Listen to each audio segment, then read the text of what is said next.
Hi, thank you guys for joining on such a short notice. We understand that we haven't given much time for our webinar session, and we have just sent it a week or so back. And I really appreciate all you guys joining our webinar. I can see there is a lot of interest on our AI based accelerator model. So just to give a quick overview of BizAcuity, that we are a data and analytics company, and we provide reliable and scalable and cost-effective solutions based on AI and ML to many of the iGaming companies of the world. We already are working with quite a few companies right now, with the likes of GVC in Europe, and right now with me, I have Aditya Satyadev, and he will be taking us through the slide. He is our CEO and co-founder of BizAcuity. He has an extensive experience in this particular industry. Uh, and if I go on and take all of our co-founders' experience in accordance, then they have a total of 40 plus years of experience in iGaming field itself. Previously, they all have been working with uh, gaming companies in their previous career as well, and then they moved on to start BizAcuity, where they felt that there is a considerable requirement for the clients, especially in the iGaming companies, to evaluate and take maximum output from their current technologies which they are using, and how to apply new cutting edge AI and analytics tool on top of their current infrastructure. So Aditya over here has, by himself, he has 20 plus years of experience. Before this, he was working with Bevan Party Gaming. Aditya, can you move to the next slide? And Aditya have been, by himself, he has 20 plus years of experience in Bevan Party Gaming.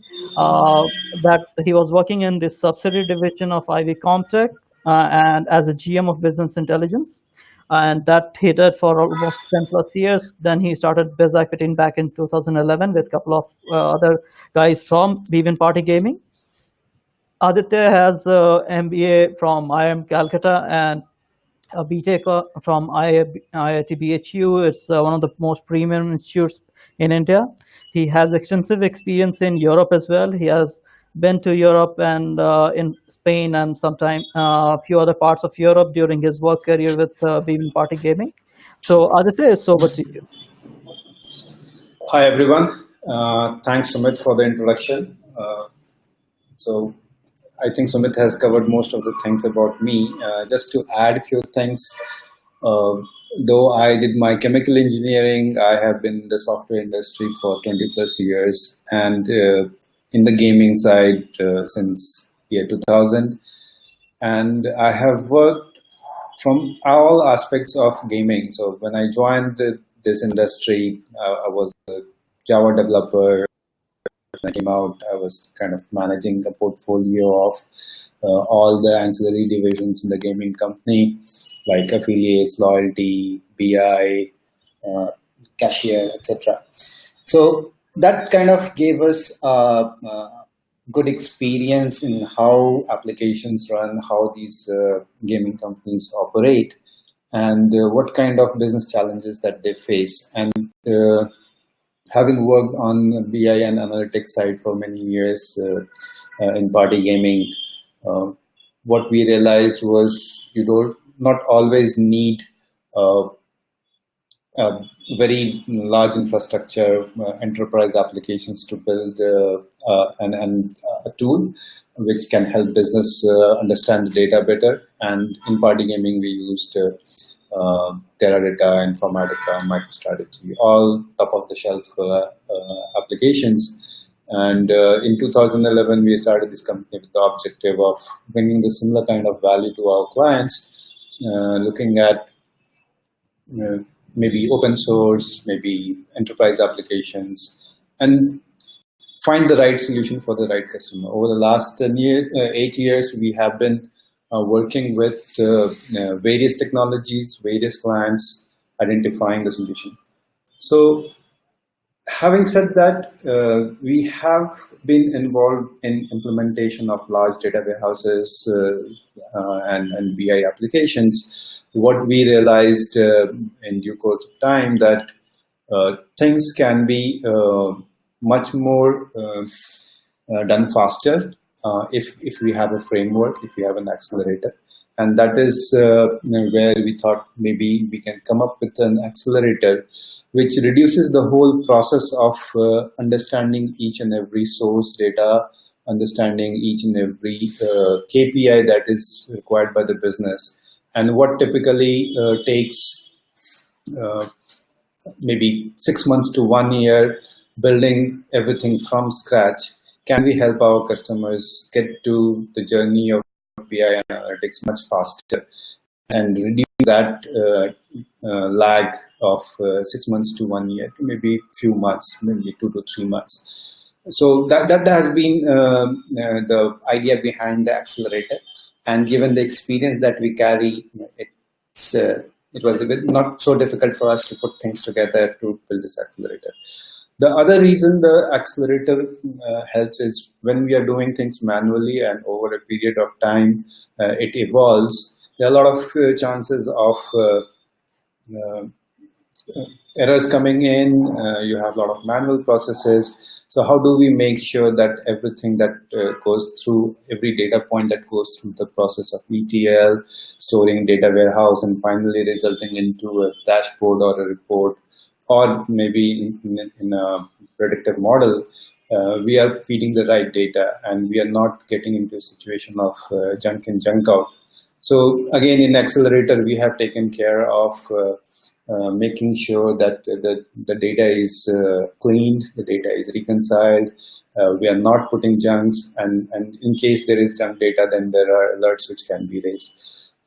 And the final thing is, I have worked with many businesses where they probably have a good understanding of the business, but they're not looking at the business metrics the way they should be looking at, and that is where the gray hair that comes into picture working in the industry, and that is where we have created a predefined set of dashboards and reports, which gives a very clear understanding of what's happening in the business.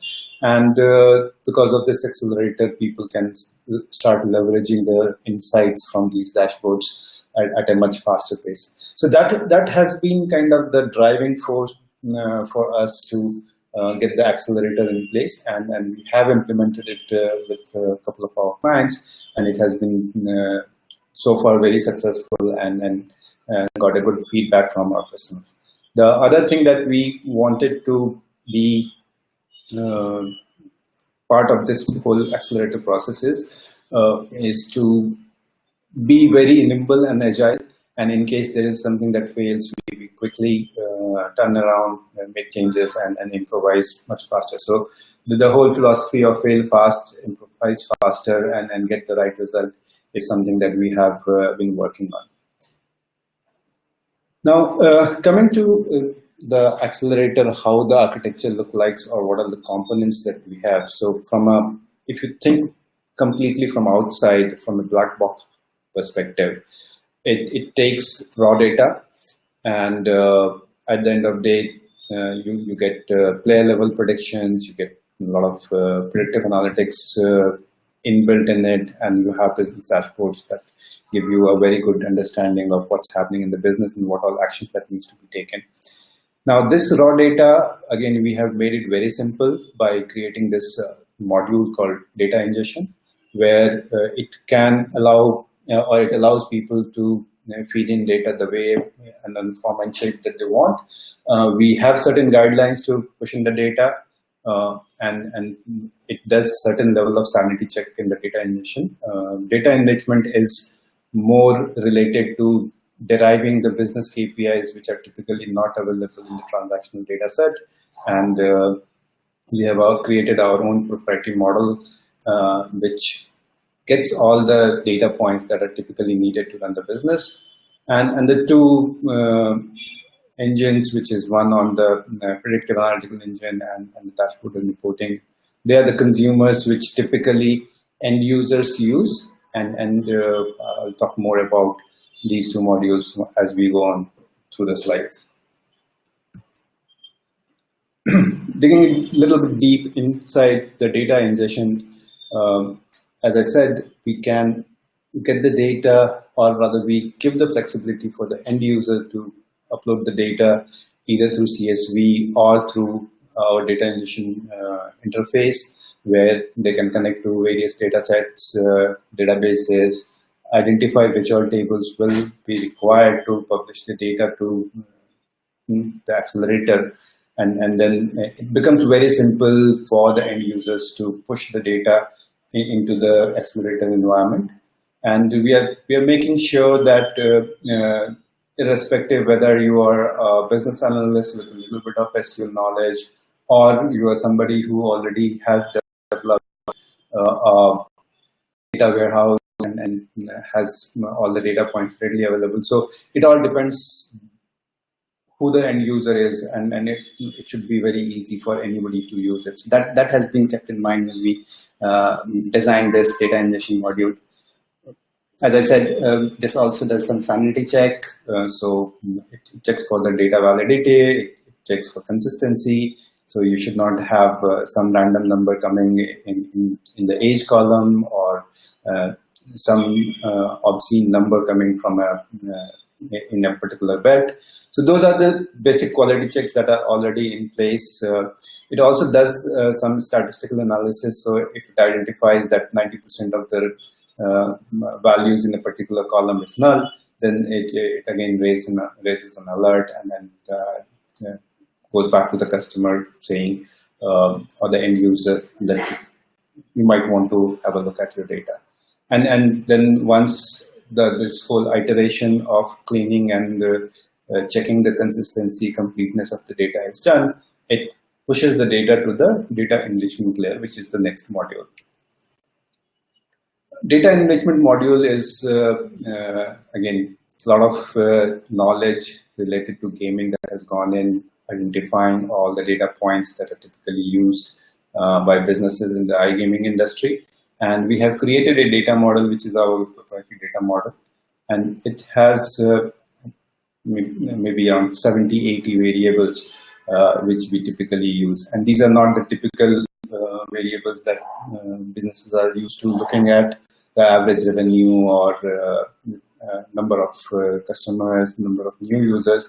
It also talks about the RFM. It also talks about session duration. It also talks about how frequently the customer is coming and how much money he's spending session after session. So a lot of behavioral information is captured in this data model, which is typically used in predictive modeling or in dashboarding and reporting. And we do a certain set of feature engineering, identifying all those variables, doing some, we run some scripts in the background which translates the raw data into this particular data model. So that is on the data enrichment side.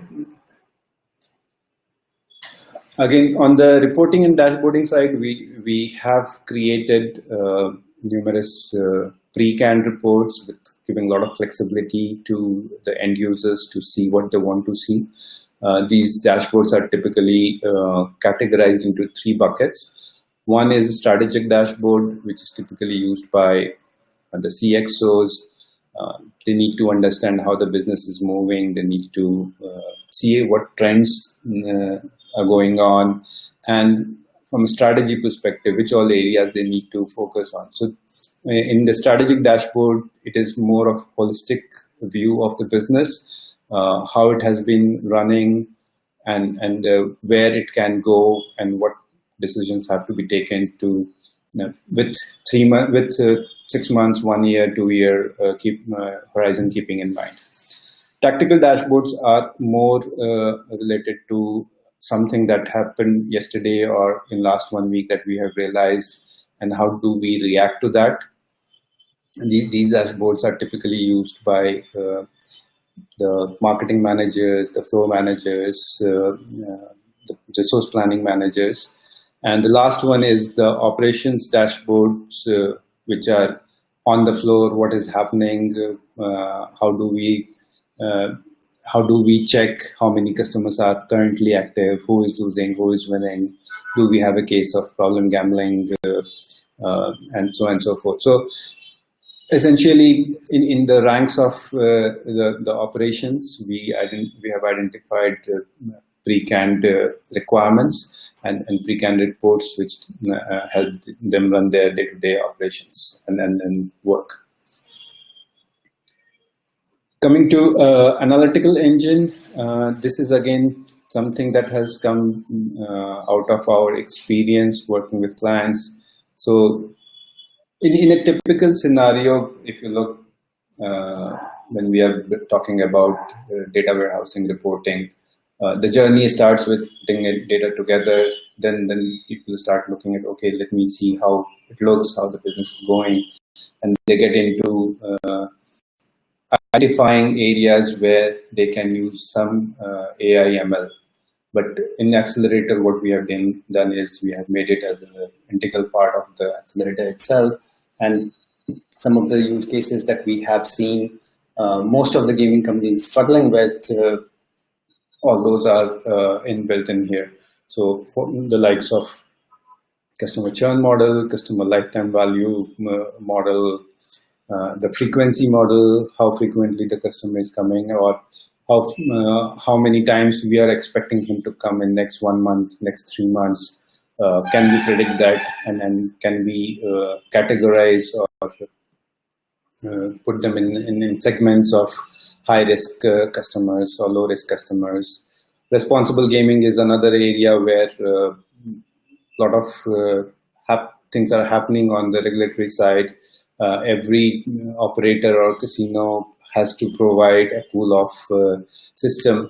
But at the end of the day, when somebody is excluding himself or herself from the gaming, that means it is too late. The person is already gone to a point where he's not going to come back. So can we identify certain traits of customers and maybe stop them getting to the tipping point from where they actually become an addictive gambler or a problematic gambler?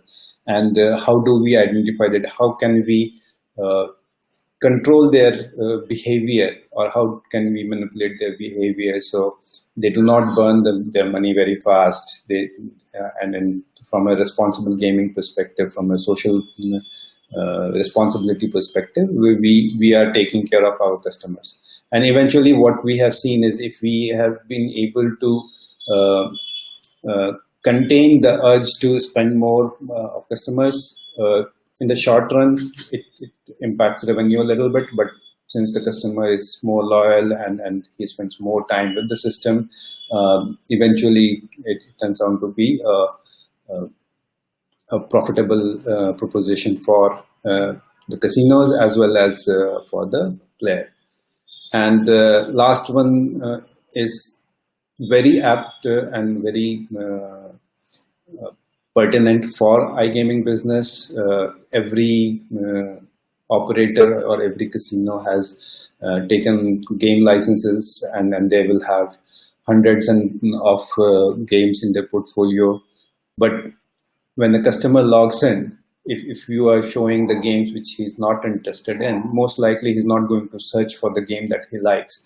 And the interest level of that customer in your system goes down, and maybe he looks for the competitor to see if the competitor is making the games available to him which he likes, he or she likes. So the gaming recommendation model that we have created typically identifies the trends of customers, what kind of games they like, their affinity towards a certain set of games.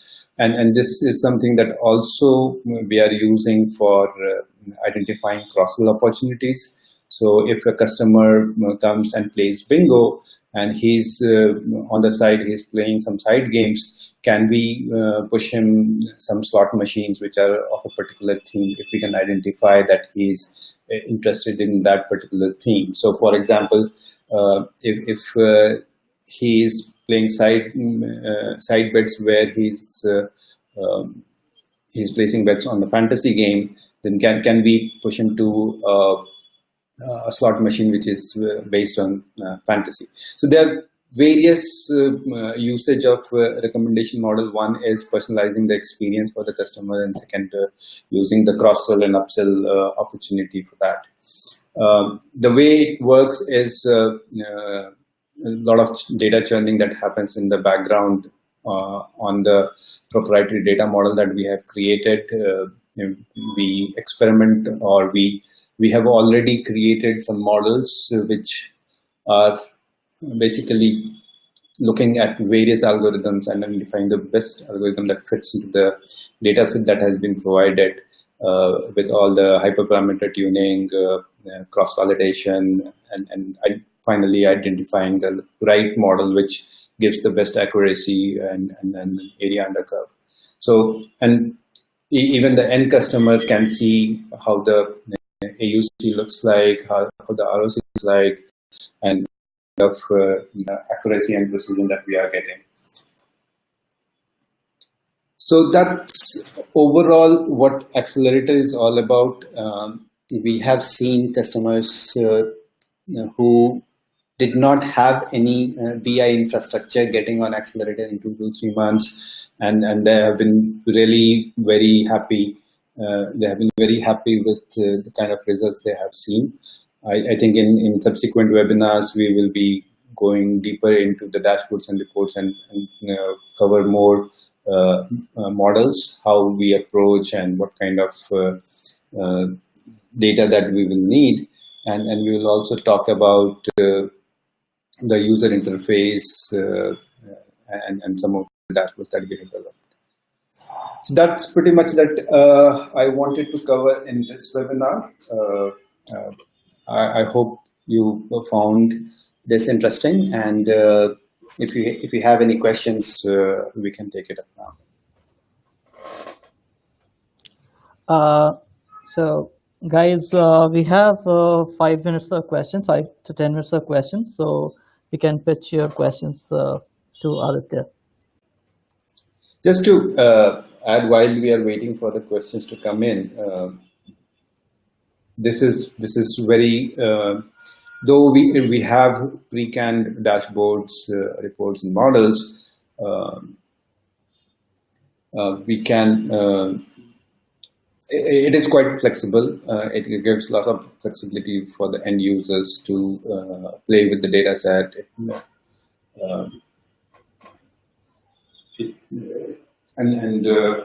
We are definitely there to help you with any further requirement that you might have.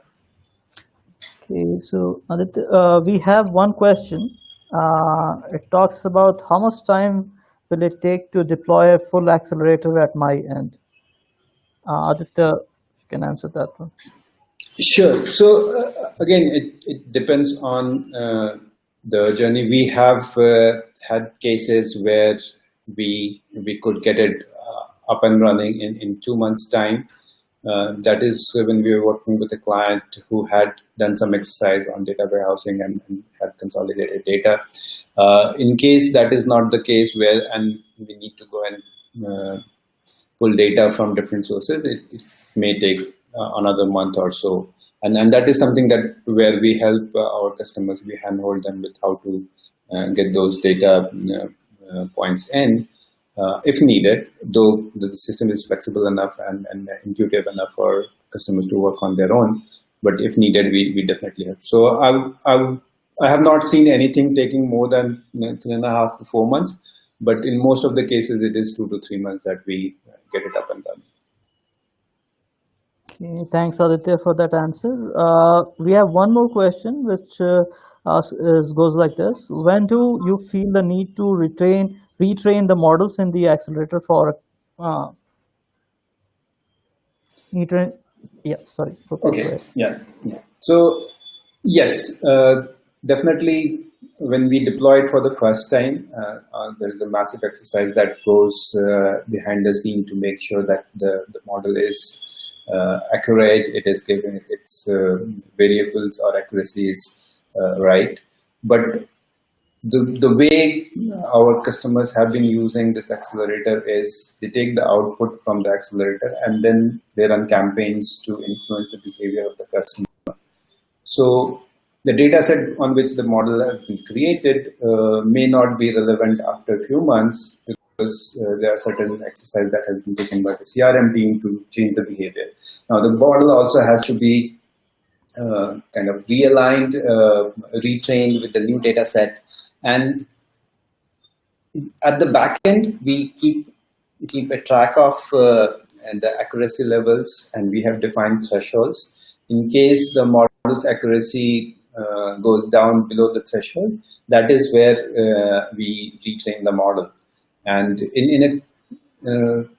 what we have seen is once we have it deployed and running, it takes roughly 2 to 3 months for the CRM team to create that differentiator or create that influence on the customers. And that is where we have seen the accuracy getting impacted. And then maybe 3 to 4 months is when we recommend that we do retuning and retraining of the model. So thanks, Aditya, for that answer. So as for the time, as it is running out, we were only able to take a couple of questions out of the many questions which we have received.